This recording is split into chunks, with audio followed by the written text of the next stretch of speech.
everyone, joining us on Bright TV reporting from the UK. I'm YENULI BINARA.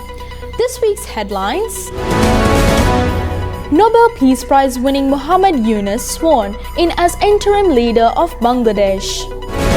USA's Vice President Kamala Harris to make first appearance with new running mate Tim Walz. UK's coal mine fights for future in court.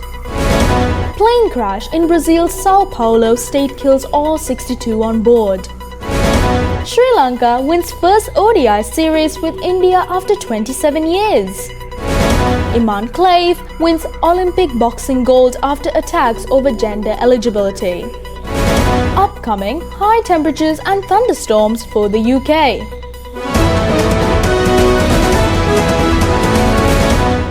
After a month of demonstrations in Bangladesh, Prime Minister Sheikh Hasina was ousted by a violent protest not seen since the country won its independence in 1971.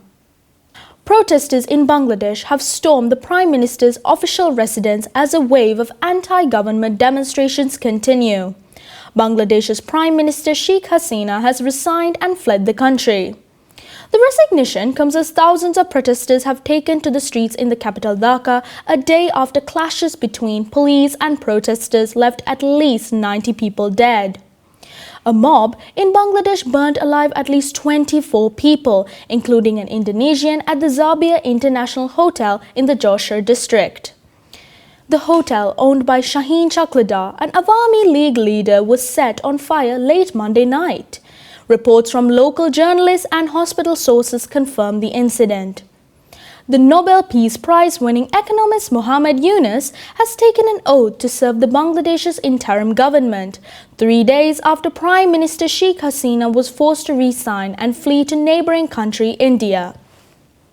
Vice President Kamala Harris has chosen Governor Tim Walz of Minnesota as a running mate, elevating the former teacher and Army National Guard veteran to join the Democratic ticket and help lead the party's fight to defeat Donald Trump. Senator Amy Klobuchar, who was a 2020 presidential candidate and a long-rumored VP candidate for Joe Biden, has lauded Kamala Harris for picking Walz, calling him a fantastic choice and as humble as they come. Appearing on MSNBC, Klobuchar, who represents Minnesota, says Walz will bring unique experience to the ticket, including a background in the military and working on agricultural policy when he served in the House. She pushes back against Republicans who have criticized Walz's handling of the 2020 racial justice protests in Minneapolis, emphasizing that he rejected calls to reduce police funding. His false quips, which have earned him fans on social media, are genuine, she says, noting that Walz often issues notes and scripts.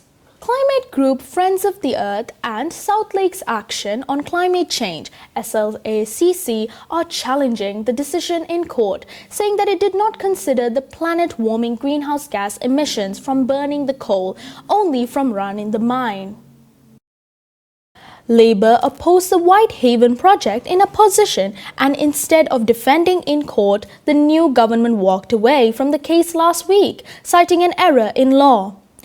Chief Executive of West Cumbria Mining Mark Kirkbride was in court and declined to comment when asked if the mine was a future now that the government has withdrawn its defence.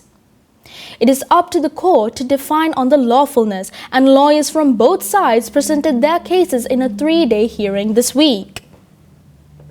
Sri Lanka clinched their first bilateral one-day international series win over India after 27 years with a 110-run victory in the third match in Colombo.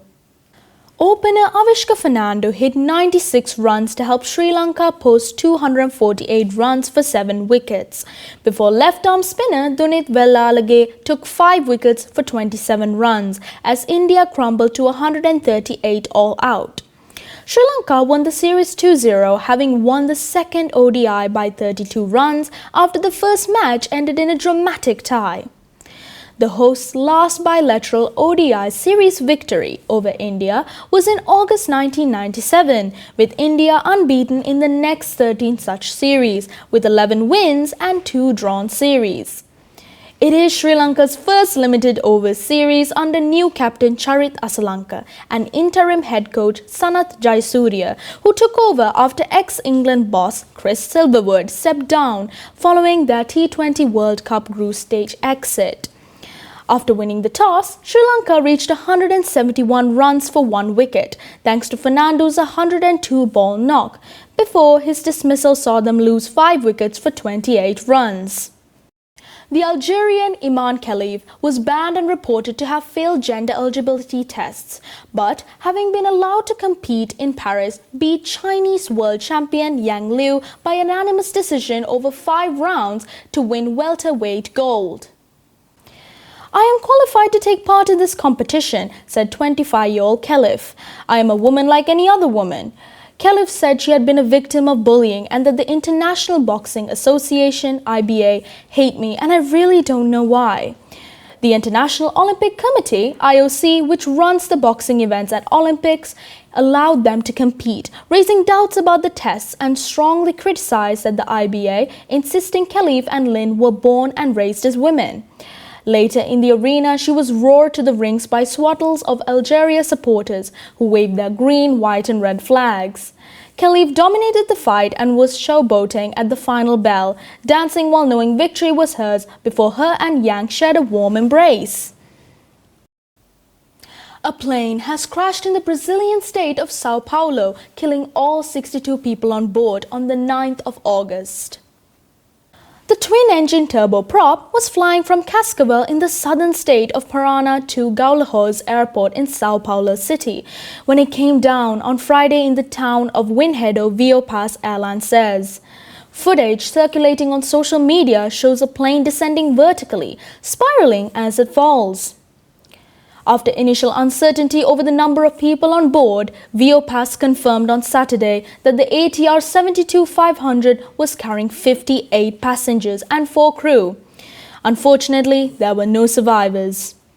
Brazil's President Luiz Inácio Lula da Silva expressed solidarity with the families and friends of the victims.